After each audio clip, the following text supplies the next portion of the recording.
ඒක loop එකක් පාවිච්චි කරලා ඉතාලම ඉක්මනින් ඒ දේවල් retrieve කරන්න. නැතුව දැන් කෙනෙක්ට හිතෙන්න පුළුවන් අරක තිබ්බ දේවල් ටික එකපාරට ෂණිකව එනවනේ කියලා. ඒ ආවට අපි දන්නවා කම්පයිලර් එක වැඩ කරන හින්දා මිලිසෙකන්ඩ් ගානක කාලයක් ඇතුළත මෙයා මේ දේවල් කන්වර්ට් කරලා එහෙට මෙහෙට අපිට වෙන්න ඕනේ process එක ඉතාලම ඉක්මනට කරලා දෙනවා. ඒක හින්දා තමයි අපිට ඉක්මනට පටස් ගාලා බලන්න පුළුවන් වෙන්නේ මේකේ output එක. අපි run button එක press කරපු ගමන් output එක ඇවිල්ලා ඉවරයි. මේ විදිහට ඒක ඔයාලා දන්නවනේ. දැන් ඒතර මේකේ file point එකක් හදාගත්තා, character variable එකක් හදාගත්තා, file name කියන එකට අදාළ වෙන file එක open කරනවා anything.txt w character එක සමානයි d ඊට පස්සේ character එක කුඩා හෝ සමානද s ch++. දැන් මෙතන කරලා තියෙන්නේ සාමාන්‍යයෙන් for loop එකේ අපි characters මේ විදිහට පාවිච්චි කරලා නැහැ නේ. මේක හොඳයි ඔයාලට අලුත් අත්දැකීමක් වෙන්න. අලුත් example එකක්. ch කියන එක කෙනාගේ data type එක character, ඒ කියන්නේ char. මෙයාගේ ආරම්භක value එක d, capital D. එතකොට මෙයාව loop වෙනවා s වෙනකම්. ඒ කියන්නේ හරියට ආරම්භකගේ බිඳුවයි 10 දක්වා loop වෙනවා. ඒ අතරමැද තියෙන ඕනම ඉලක්කමක්. ඒ වගේ මෙතන සිද්ධ වෙන්නේ D E ඉතින් ඉඳන් S වලට යනකම් තියෙන ඇල්ෆබෙට් එකේ අකුරු ටික සේරම ලියවෙන එක. puts එකේ තියෙන්නේ puts කියන්නේ print කරන එක. එහෙනම් file එක ඇතුලේ store වෙනවා.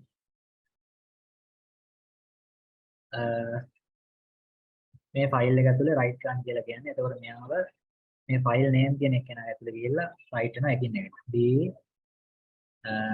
E F E H I J K L M N O P Q R වලට එනකන් එනවා. ඔය විදිහට ඉන්ක්‍රිමන්ට් එක යනවා. මේවා ඉන්ක්‍රිමන්ට් එකේම දන්නවනේ. ඕක තමයි සිද්ධ වෙන්නේ. දැන් අපි අවුට්පුට් එක බැලුවොත් මේ තියෙන්නේ. හරි S එකට දක්වා එනවා මෙතන සමාන ලකුණක් තියෙන හින්දා මම ඒක එකපාරට දැක්කේ නැහැ ඉස්සෙල්ලා. එතකොට අවුට්පුට් එකේ S වලට දක්වා එනවා. කුඩා විතරක් තිබ්බොත් තමයි R වලට විතරක් එන්නේ. කුඩා හෝ සමාන තිබ්බොත් S වලටම අවුට්පුට් එක ගන්න පුළුවන්. get W එක අපි පාවිච්චි කරන්නේ සාමාන්‍යයෙන් integer value එකක් අපි පාවිච්චි කරනවා integer වලට අදාළව තමයි W එක පාවිච්චි කරන්නේ. get W put W හැබැයි මේවා මතක තියාගන්න වැඩ කරන්නේ file handling වලදී විතරයි. දැන් අනිත් ඒවා අපි පාවිච්චි කරාට get char ඊට පස්සේ get s එක මේවා වැඩ කරාට අනිත් normally අපි පාවිච්චි කරාට මේ get w put w මේවා වැඩ කරන්නේ file handling වලදී විතරයි. මේ විදිහට කලින් වගේම මෙන්න මෙතන හදලා තියෙනවා normal integer variable 1 2 3 4යි i සමානයි 2යි j සමානයි 3යි k සමානයි 4යි n සමානයි 0යි. n වලට මොකද දීලා නැහැ කියන්නේ default එකේ 0යි. ඊට පස්සේ file සමානයි f open test.c w කියන්නේ write mode එකේ test.c කියන්නේ .c කියපුවාම C code එකකට තමයි යන්නේ මේක. ඒක මතක තියෙන්න ඕනේ. ඊට පස්සේ put w කියන්නේ මේ i ගේ value එක integer නේ. integer data type එකෙන් මෙයාව store කරන්න කියලා කියන්නේ. 2 ඊට පස්සේ 3 4 බිංදුව ඊට පස්සේ file name open කරන්න කියනවා මේකම දැන් ඉස්සරහම පළවෙනි මේ segment එකේදී write කරලා ඊළඟ segment එකේදී යාව නැවත read කරනවා. ඔන්න එකම fold එකේ වැඩ දෙක තුනක් කරනවා. ඊළඟට මේ තියෙන්නේ read කරන එක. දැන් ඔයාලට පේනවා මෙයාගේ write කරලා ඉවරනට පස්සේ close කරලා තියෙනවා. ඊට පස්සේ නැවත open කරනවා ඒ file එකම ඊළඟ වැඩේ සිද්ධ කරන්න. නැත්තම් මේකේ තිබ්බනේ මේ F close එක අවසානට දාලා ඉවර කරන්න. එහෙම කරන්න බෑ. මොකද එක සිනාරියෝ එකක් ඉවරයි නම් open කරගත්තු දේ අවසාන වෙද්දි close කරගන්න ඕනේ. ඊට පස්සේ අලුත් එකක් යනවා නම් නැවත open කරගන්න ඕනේ. ඒක මහලොකු වෙලාවක් යන දෙයක් නෙවෙයි. ඒකින්ද ඒ විදිහට මතක තියාගන්න ඒවා. file name සමාන fopen test.c reading mode එකේ මේ mode එක බලන්න මතක් කරලා. මොන දැන් values ගොඩක් අපි ගන්න යන්නේ එකවර එහෙනම් loop එක පාවිච්චි කරා while condition එක දාලා තියෙනවා. get w file name not equal end of එක. file end of එකට not equal නම් ඔන්න n කියන n කියන variable එකට value ටික pass කරගන්නවා මේ විදිහට. දැන් මෙතන කරන්නේ මේ මුල් ටිකේ මොකක් හරි මේ වගේ ෆයිල් එකක් තියෙනවා නම් මේ ෆයිල් එකේ write කරන data ටික ඊට පස්සේ මේ ෆයිල් එකේ තිබ්බ data ටික ඔක්කොම මෙන්න මේ console එකේ ඊට පස්සේ display කරගන්නවා. ඔක තමයි මේ whole program එකෙන් කරගෙන තියෙන්නේ. ඒක හොඳට මතක තියාගන්න. ඊට පස්සේ get w file name not equal end of file එකට ඊට පස්සේ file name එක ඇතුලේ තියෙන integer data සේරම මේ n කියන කෙනාට එක බැගින් වරකට එක බැගින් store කරගන්න. ඊට පස්සේ ඉස්සරහම n වලට අගය 2යි මෙයා බලා ගන්න පුළුවන්. ඊට පස්සේ 3යි ඊට පස්සේ 4යි ඊට පස්සේ 0යි. දැන් මේ පිළිවෙලට මේ විදිහට එන්නේ නැහැ මේක මොකද new line නම් නැති හින්දා ඒකින්ද මේ විදිහට බලා ගන්න පුළුවන්. දැන් මේ තියෙන්නේ 3 තියෙනවා ඍණ 1 තියෙනවා. මේ අපි දුන්න එකට අදාළව output ටික එන විදිහ තමයි තියෙන්නේ. මේකේ සම්පූර්ණ output එක මම හිතන්නේ ආවේ නෑ. ඒ දවස්වල හදද්දී මේ ආපු output එක තමයි දාලා තියෙන්නේ. එන්න ඕනේ විදිහට එන්න. ඔයාලට තේරෙනවා දැන් මෙතන මොකද්ද මේ program එක පැහැදිලි කරලා පස්සේ වෙන්නේ කියලා. ඒ දේවල් ටික තමයි සිද්ධ වෙන්නේ. කලින් අපි කරපු විදිහටම තමයි ඉතරම ස්ටෝර් කරා එකින් එකට ස්ටෝර් කරද්දී දැන් මේ වගේ new line කොහොමද දාලා නැහැනේ. ඒක නිසා ස්ටෝර් වුණාට පස්සේ නැවත ඒවා රිට්‍රීව් කරා. ඒක තමයි ඔය මේකෙන් වෙන්නේ. fprintf මේ තියෙන්නේ එකවර message එකක් print කරන එක. ෆයිල් එකක අපිට print කරන්න අවශ්‍යයි string value එකයි integer value එකයි i string එකයි මේ වගේ මොකක් හරි. අපි හිතමු hello 2023 new year කියලා. එතකොට මෙයා string මෙයා integer මෙයා නැවත string. එතකොට මේ විදිහට string මෙතන d මෙතන මේ විදිහට අපි දෙන්න ඕනේ. මම දැන් ගත උදාහරණයක් ගාලා මම පෙන්නන්නේ. එතකොට මෙයා මේ විදිහට ගිහිල්ලා fprintf එනම් ෆයිල් එකේ print කරන්න file name කියන file point එකට අදාළව තමයි print කරන්නේ. anything.txt කියන document එකේ welcome to 2018 ඔය වගේ බලා ගන්න පුළුවන්. ඉතින් මේක කෙලින්ම ගිහිල්ලා ස්ටෝර් වෙනවා මේ anything.txt එකේ. ඊට අවසානයේ ෆයිල් එක ක්ලෝස් කරලා තියෙනවා. මේ තියෙන්නේ welcome to dktech program 2022. හරි මේක ඔක්කොම ටික දාලා නැහැ. සාමාන්‍ය මෙතන මේ වාක්‍ය ටික ඔක්කොම එන්න ඕනේ. ඒ ටික මොකුත් නැතුව තමයි මේ තියෙන්නේ. welcome to 2018. මේකේ නම් output එන්නේ එතකොට ඔය කියපු welcome to 2018 විතරයි. මේ සම්පූර්ණ එකම බලා ගන්න ඕන නම් මේ ටික ඔක්කොම text විදියට අරගෙන මේක integer විදියට පාවිච්චි කරගන්න තියෙනවා. scanf එක. දැන් scanf එක normal variable වලදී පාවිච්චි කරේ අපි variable එකක් input කරගන්න එහෙම නැත්නම් use input එකක් ගන්නනේ.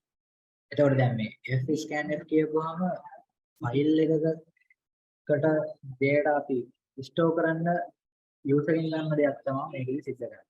It's return number of variables that assign value end of file if assign could be made. දැන් මේ example එක බලුවොත් fopen fputtest welcome to මේ file එක ඇතුළට ඊට පස්සේ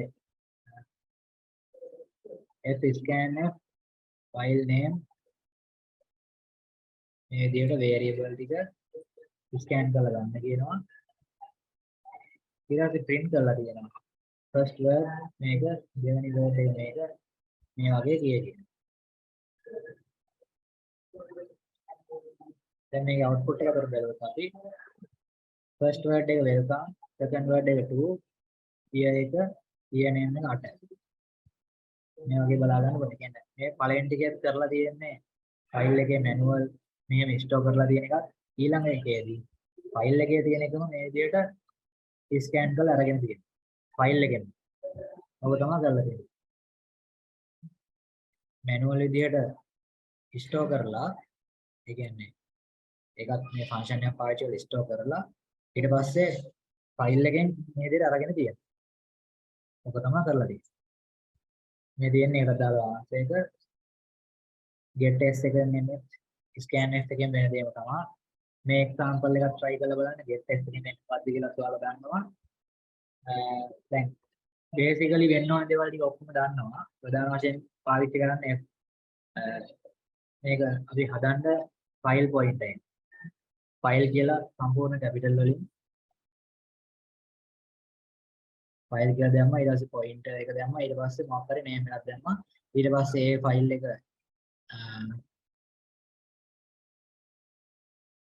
fp සමානයි f open ඒ ෆයිල් එක ඕපන් කරගත්තා. ඊට පස්සේ ඒකේ වැඩ ටික කරා. ඊට පස්සේ f close fp. එතනින් ඉවරයි. ඔය කොටසින් ඉවරයි.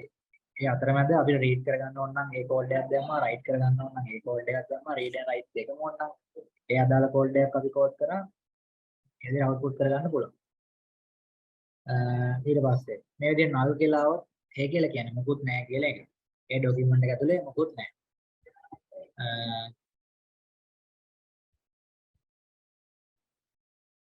ඊට පස්සේ වෙන්නලා තියෙනවා file name.txt w f-foots f-foots කියපුවම file එක ඇතුලේ ගිහලා write වෙන එක සිද්ධ වෙන්නේ. put කියන්නේ අපි දන්නවා මේක පාවිච්චි කරේ print කරන්න මොන හරි දෙයක්. එහෙනම් මේ දෙකම මේ විදිහට ෆයිල් එකේ store වෙනවා බලා ගන්න පුළුවන්. හැම ප්‍රෝග්‍රෑම් එකකට අදාළවම එන්න ඕනේ output එක ඒ විදිහට දාලා තියෙනවා ඔයාලට. එකිනෙක try කරලා බලන්න. වෙනස් වෙන්නේ අපි දැන් read කරනවද write කරනවද ඒ කියන එක ඒකට අදාළව තමයි. දැන් මේ තියෙන්නේ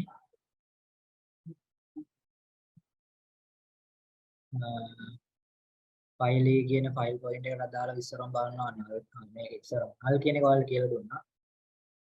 pointers වලදී අපි 0 එක කියන්නේ by default 0 වගේ තියාගන්න ඕන නම් අපිට මෙයාව ඉස්සරම හදන්න පුළුවන් null කියලා. ඊට පස්සේ දැන් ඊළඟ ස්ටෙප් එකකදී මෙයාට values අපි මොන හරි එන්න ඕන නම් ඒක දෙන්න පුළුවන්. ඒක තමයි මේ කරලා තියෙන්නේ. මුල් ටිකේදී මෙයාව empty විදිහට හදලා පස්සේ මෙයාට values ආදේශ කරලා තියෙනවා. මේ තියෙන්නේ file end of එක not equal නම් මේ buff කියන එක මේ කියන්නේ මෙතන ඔයාලා දන්නවනේ character array එකක් නේ හදලා තියෙන්නේ. character array එකට අදාළව අපි දෙන input කරලා දෙන ටික අදාළව මෙයා ගිහලා store කරනවා. මේ තියෙන්නේ ඒ වගේ example එකක්. දැන් මේ එක එක අකුරු තිබ්බට බය වෙන්න එපා. හොඳට මේ ඕන කෝඩ් එකක් මුලින් ඉඳන් හරියට කියවුවා නම් තේරුම් ගන්න පුළුවන්. දැන් මේ ෆයිල් එක කියන්නේ දැන් මෙතන මේ ටික එකපාරට දැක ගමන් බැලුවොත් මෙහෙම වචන අපි අහලත් නැහැ, දන්නෙත් නැහැ. ඒ වුණාට දැන් උඩේ ඉඳන් කෝඩ් එක කියවගෙන ඉද්දි ඔයාලා තේරුම් ගන්න පුළුවන් ෆයිල් එක කියන්නේ ෆයිල් පොයින්ට් එක buff කියලා හදලා තියෙන්නේ character array එකක්. ඊට පස්සේ මේ දෙක තමයි මේ තියෙන්නේ එහෙට මෙහෙට move කර කර. එහෙනම් normal විදියට කෝඩ් එකක් මුලින් ඉඳන් හරියට read කරගෙන ඔයාලා process එකේ එන්න ඕනේ. මේ තියෙන්නේ වගේ example එකක්. දැන් මේ දින ඔයාලට ගෙදරට දාලා එකින් එකට කොහොමද කරගන්න ඕනේ කියලා කියන්නේ මේවා try කරලා බලන්න ඕනේ. It first tries to open a text file info.txt read only mode. පුළුවන් නේ සරල දේවල් තියෙනවා. දැන් ඔයාලා try කරන්න file handling වලට අදාළව example හොයාගෙන try කරන්න store කරන්න නැවත retrieve කරන්න manipulate කරන්න මේ වගේ දේවල්.